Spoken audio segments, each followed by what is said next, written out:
There's a specific moment most people never talk about.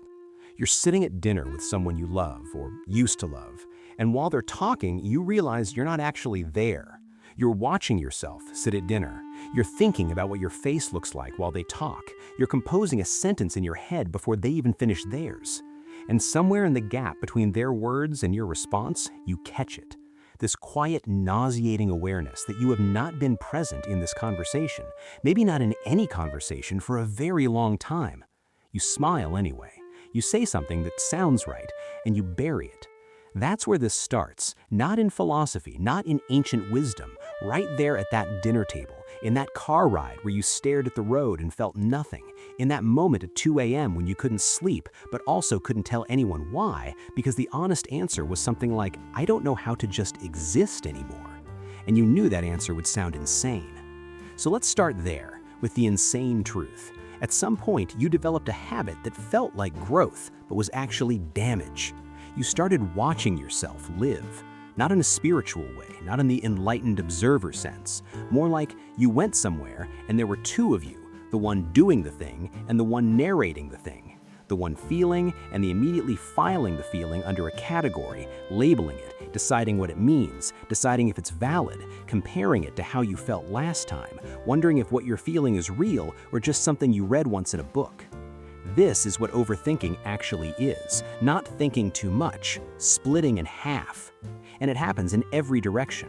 You have an argument with someone, and even while you're upset, part of you is analyzing the argument, building your case, watching their face for data. By the time the argument ends, you're exhausted, not because of the argument, but because you've been running a courtroom in your head simultaneously. You don't even know what you actually feel. You know what you've decided to feel after reviewing the evidence. You do it with happiness too. Something good happens, a moment you've been waiting for, and you're there for approximately 3 seconds before the commentary starts. Is this as good as I expected? Why don't I feel more? I should be taking this in. I'm not taking this in. Why can't I just enjoy this? And just like that, you've turned a moment into a project. Here's what's ugly about this. It got reinforced. In school, the kid who analyzed was smarter than the kid who just felt. At work, the person who could articulate their reasoning got promoted. In relationships, when you started breaking down your emotions, naming them, framing them, presenting them logically, people called it maturity. You got praised for doing the thing that was quietly eating you.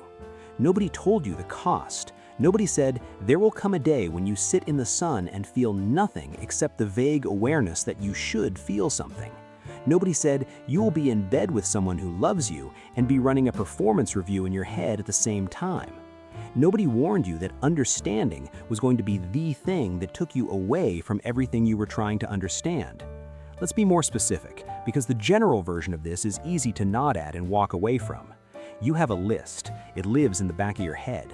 It's not written anywhere, but you know it perfectly. It's the list of things about yourself and your life that aren't resolved yet, things you haven't figured out, questions that have been open for years. What do I actually want? Why did that relationship fail? Am I wasting my potential? Why do I keep doing the same thing? What's wrong with me? And every day, without deciding to, you return to this list. You pick something up, you turn it over, you put it down. You don't solve it. You couldn't solve it even if you wanted to, because most of these questions don't have solutions, they have circumstances, and those circumstances are still unfolding. But your mind doesn't accept that. Your mind thinks that if you just apply enough thinking to the question, eventually something will break loose. So you think about your childhood during your morning commute. You replay a conversation from 6 years ago in the shower. You lie awake running counterfactuals. What if I had said that differently? What if I had left earlier? What if I had stayed? You construct elaborate explanations for why you are the way you are. And the explanations get more sophisticated over time, and the more sophisticated they get, the less they help. And the less they help, the more you think the problem is that you haven't gone deep enough yet. This is the trap. The trap is not that you're broken. The trap is that you believe more analysis will eventually produce a version of yourself that doesn't need to be analyzed anymore.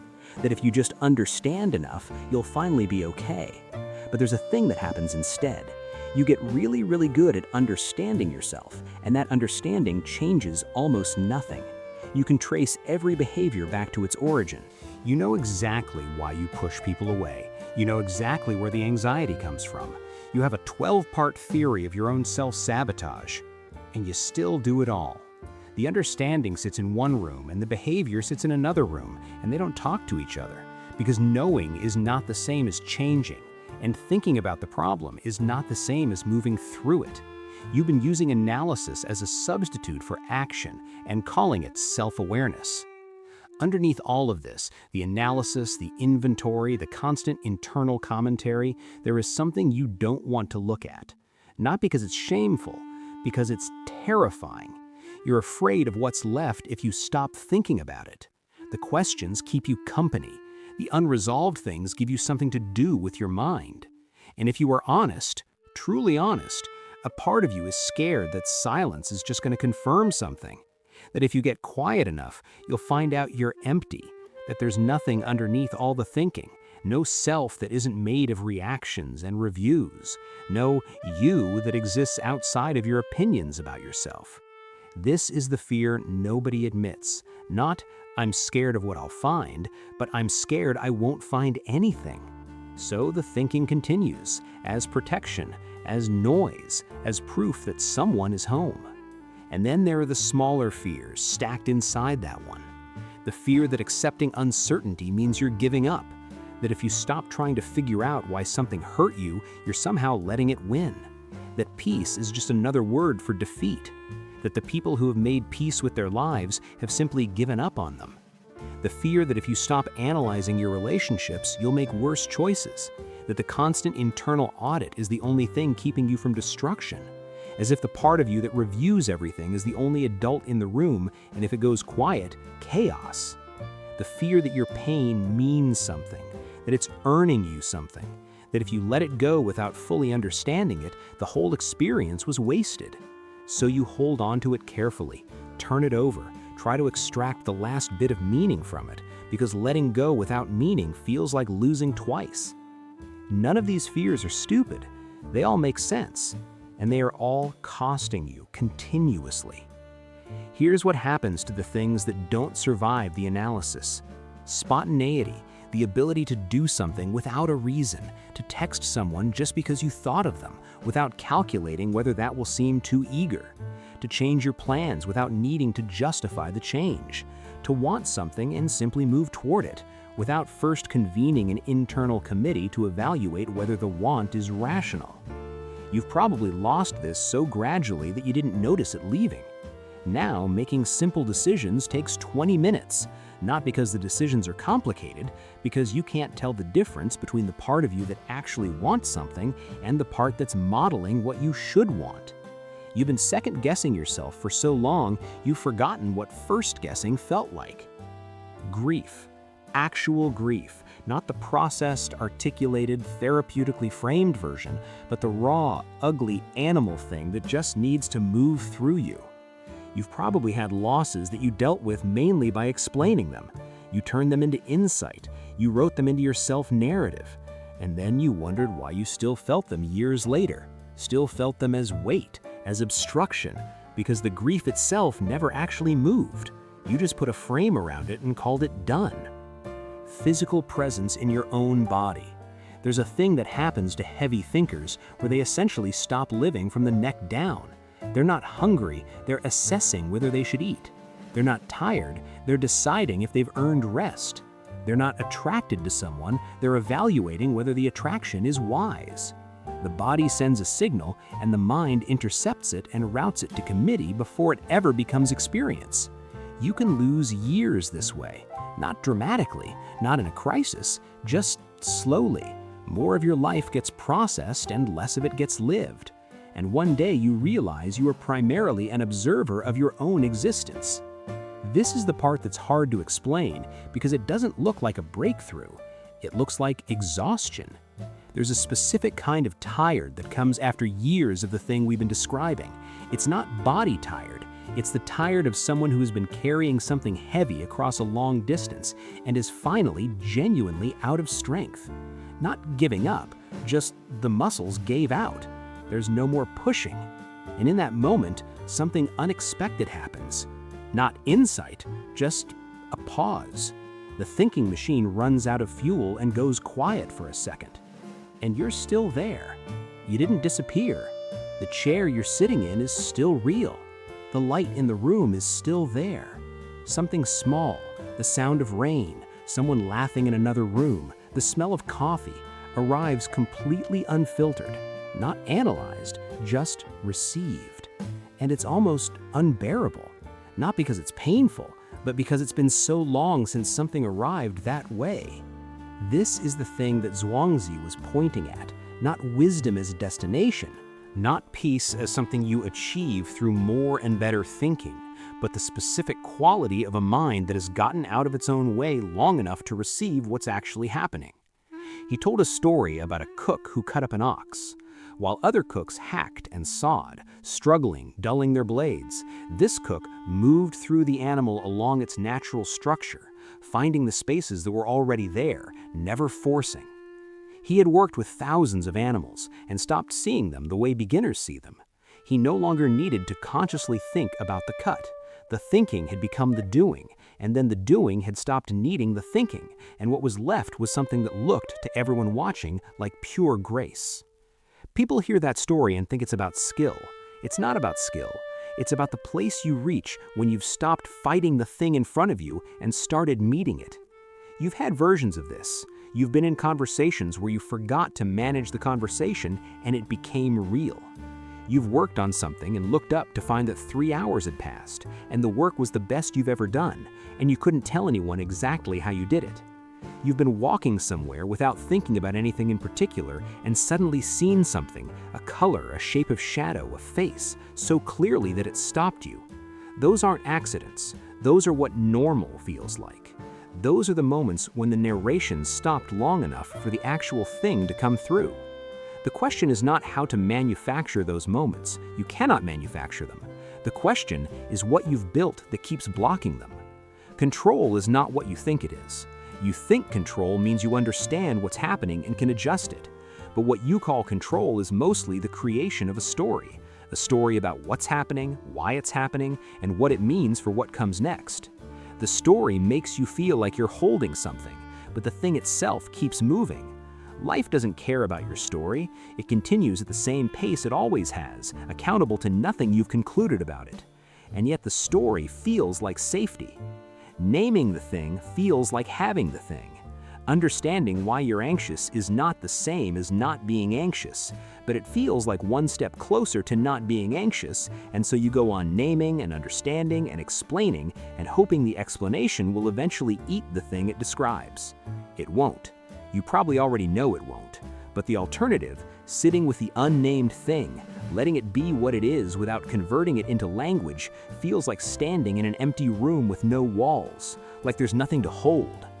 Here is the specific lie you have been told by your own mind. If you understand why something is happening, you have some protection against it. It's a lie.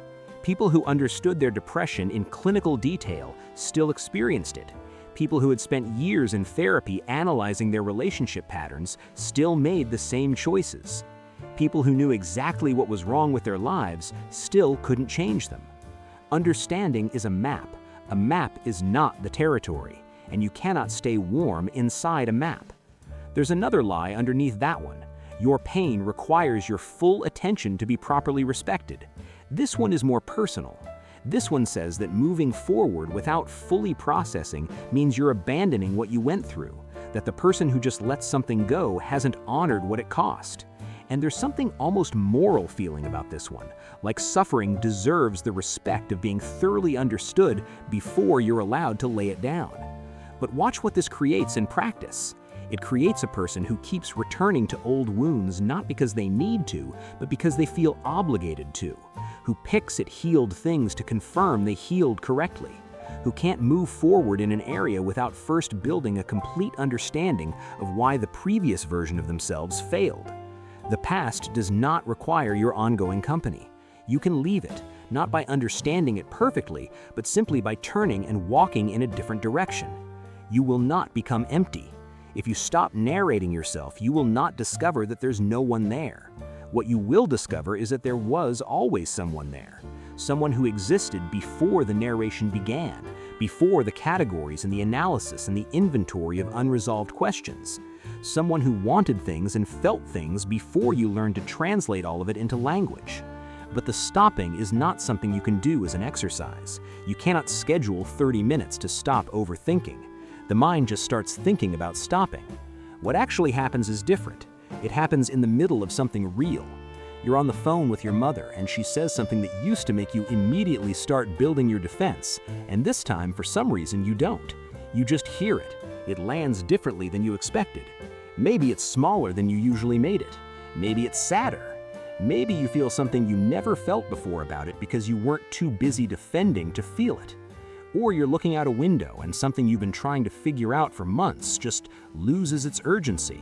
Not because you solved it, because your body suddenly understood before your mind could catch up that the solving was never the point. These moments are not dramatic. They don't feel like enlightenment.